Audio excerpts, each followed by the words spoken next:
नागेश कुमार जी हरिद्वार से। हरिओम। राधे राधे। गुरु महाराज आपके चरणों में दंडवत प्रणाम।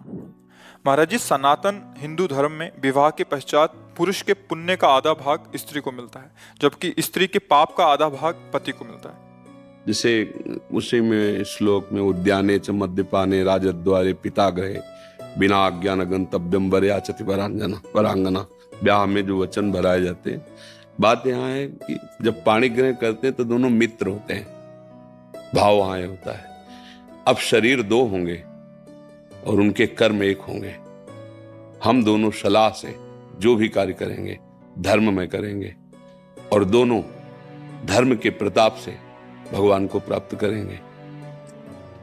उसका भाव की वजह कोई भी आप मनमानी आचरण नहीं करेंगे।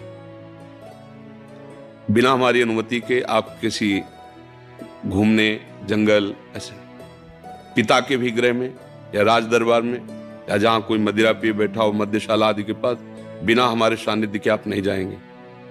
ऐसे हो बिना आप हमारी अनुमति के धर्म नहीं करेंगे। जो धर्म का कार्य करेंगे उसमें आप हमसे सलाह लेंगे। ये उसमें इस तरह की बातें कही गई है। उसका तात्पर्य कि हम दो शरीर देखने में रहेंगे लेकिन हमारी रुचि हमारा भाव एक ही रहेगा। अब अगर आप इस संकल्प से अलग हैं तो फिर आप पति पत्नी हैं ही नहीं, केवल नाटक हो रहा है। अगर आप वास्तविक पति पत्नी हैं तो जो आप दोनों की सलाह से सत्कर्म या जो भी त्रुटि होगी तो दोनों है ना। देखने जैसे दो हाथ हैं, ये कुछ करे ये कुछ करे तो आपको फल अलग अलग थोड़ी मिलेगा कि भाई उसने तो बाएं नहीं किया है तो दाएं नहीं किया। भोक्ता तो हम ही बनेंगे ना, हाथ हमारे दोनों। ऐसे पति पत्नी को अर्धांगिनी पत्नी को कहा गया है कि आप दाहिनांग बामांग के समान हैं। दोनों मिलकर के जैसे गाड़ी के दो पहिए चलते हैं तो लक्ष्य एक ही तो होता है। ये थोड़ी कि बायां कहीं और ले जाएगा दायां और कहीं ले जाएगा। हाँ, अगर वो अलग अलग खुल के निकल जाते हैं तो गाड़ी ही नहीं है। नहीं, वो तो टूट गई ना, गिर गई ना। तो दाम्पत्य जीवन क्या कि पत्नी अपनी मनमानी करे, पति अपनी मनमानी करे, दोनों शास्त्र सम्मत चलें तो वास्तविक कहते हैं ये जगत भी सुखमय उसके लिए हो जाएगा। दोनों धर्म से चलें, प्यार से चलें और ये पत्नी पातिव्रत धर्म धारण करे और पति पत्नी में केवल अपना भाव, जो संसारिक भाव मान लो काम भाव है, वो केवल अपनी पत्नी में और सीमित होकर के दोनों धर्म से चले, भगवत प्राप्ति के मार्ग में अग्रसर हो जाएंगे।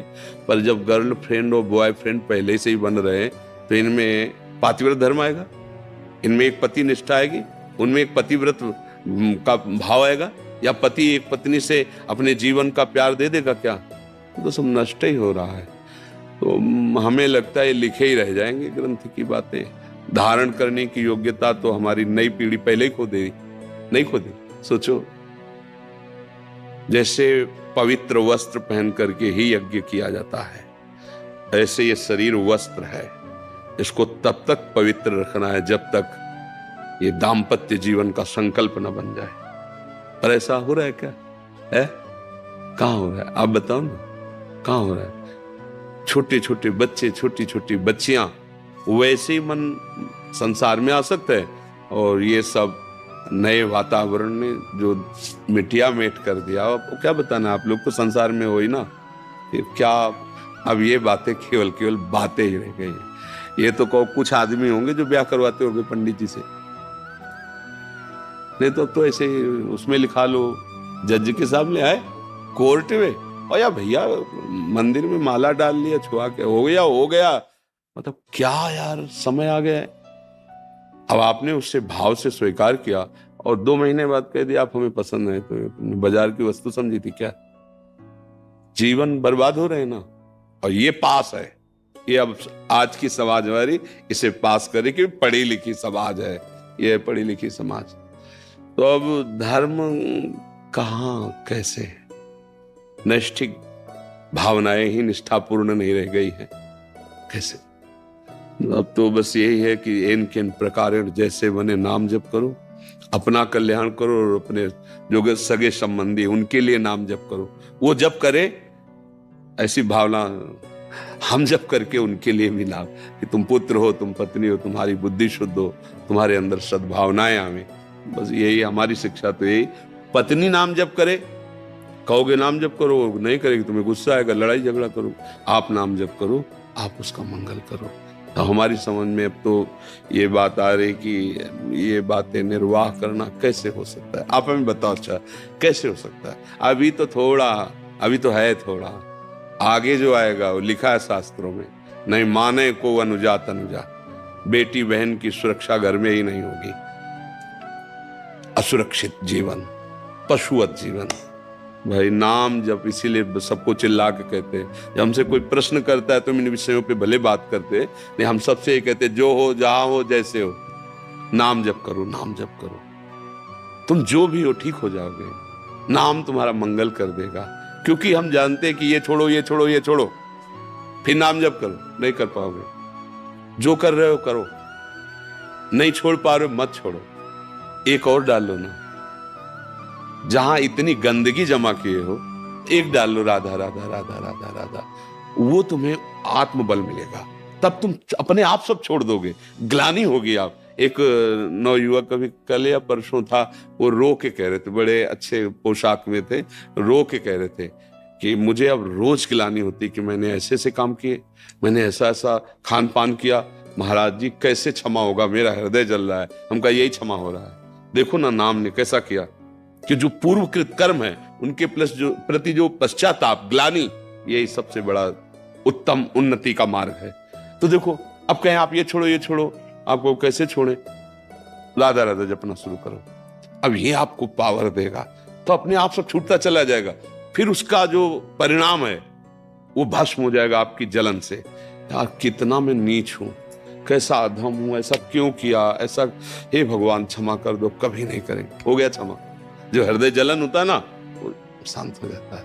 तो इसलिए भाई जहां तक हो सके इन सब विचारों को छोड़िए, नाम जप कीजिए, और पत्नी में भी भगवत भाव रखिए, परिवार में भी भगवत भाव रखिए, और अपने कर्तव्य का ध्यान रखिए कि मेरा पत्नी के प्रति क्या कर्तव्य है, मेरा धर्म क्या है, उसका धर्म क्या है। उसके विषय में ये समय के अनुसार अगर तुम शिक्षण देने चलोगे तो तुम अपने धर्म को खो दोगे, फिर तुम्हें क्रोध आ जाएगा, फिर तुम उससे जलन पैदा करने वाला व्यवहार करने लगोगे, और हो सकता है क्रोध में हिंसा आदि दोष बड़े बड़े हो जाते हैं। इसलिए हमारी प्रार्थना है हम अपने कर्तव्य, हमारी पत्नी आई है हमारे पास, मेरा उसके प्रति क्या कर्तव्य, बस। आप कभी दुखी नहीं हो सकते। वो जो करे, मालिक है ना, ईश्वर है ना, उसका मन ही उसको दंड देने लगेगा। शांत भाव से अगर वास्तविक सुख लेना है तो सिर्फ अपने कर्तव्य पर ध्यान देना है। ये पुत्र है, मेरा कर्तव्य इसके लिए क्या है, ये पिता है, मेरा कर्तव्य इसके लिए, उनका मेरे प्रति क्या व्यवहार है नहीं देखना। ये देखोगे तो कर्तव्य निर्वाह कर ही नहीं सकते, मेरी बात मान लेना। अगर मरीज का व्यवहार क्या है डॉक्टर के प्रति ये देखे ना, तो कभी वो डॉक्टर ही नहीं कर पाएगा। वो अपने कर्तव्य को देखता है, तो रो चिल्ला, लात मार, हाथ मार, बांध इसके हाथ पैर, और ऑपरेशन करता है, इंजेक्शन लगा देता है। बस अपने को ये समझना है जैसे पागल खाने में हो ना, और डॉक्टरी करनी हो तो कहीं से भी थप्पड़ पड़ सकता है, कहीं से भी गाली मिल सकती है, पर वो पागल है, उन्हें में सुधारना है। ऐसे चलना होगा भैया, कलयुग है। अब का जो स्वभाव स्वरूप आएगा वो तुम्हारे अनुकूल नहीं आएगा, तुमको देखना है अपने कर्तव्य को। अगर ऐसे चलोगे तो ठीक हो जाएगा। क्यों, इसमें कोई तर्क है? सनातन हिंदू धर्म में विवाह के समय वर और कन्या के तरफ से कुछ विशेष वचनों का आदान प्रदान होता है। उसी का एक अंश है कि पुरुष के पुण्य का आधा भाग स्त्री को मिल जाता है और स्त्री के पाप का आधा हिस्सा पुरुष को प्राप्त होता है। इसी प्रश्न को शांत करने के लिए पूज्य महाराज जी ने बहुत ही सुंदर और सटीक उत्तर दिया इस वीडियो में, जिसे आपने सुना है। निश्चित रूप से यह आपके जीवन में बहुत सदुपयोगी सिद्ध होगा। जय श्री राधा वल्लभ।